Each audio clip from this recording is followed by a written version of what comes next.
नमस्कार, देशोन्नतीच्या बातमीपत्रामध्ये मी स्वप्नील दुधारे आपलं स्वागत करीत आहे। बातमी येत आहे कारंजा तालुक्यातून।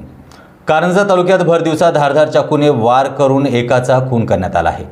दस्तलेखक असणाऱ्या हरिश्चंद्र मेश्राम यांचा तहसील कार्यालयासमोर खून झाल्याची घटना दिनांक 1 मार्च रोजी तहसील परिसरात घडली आहे। सविस्तर माहिती अशी आहे की दस्तलेखक हरिश्चंद्र मेश्राम राहणार नेहा तालुका कारंजा हे तहसील कार्यालयासमोर दस्तलेखकाचे काम करत असताना एक अनोळखी इसम तोंडाला कापड बांधून त्यांच्याजवळ आला व त्यांच्यावरती धारदार चाकूने गळ्यावरती आणि डोक्यावरती वार केले। त्यामुळे हरिश्चंद्र मेश्राम हे गंभीर जखमी झाले असून ते गंभीर अवस्थेत खाली कोसळले।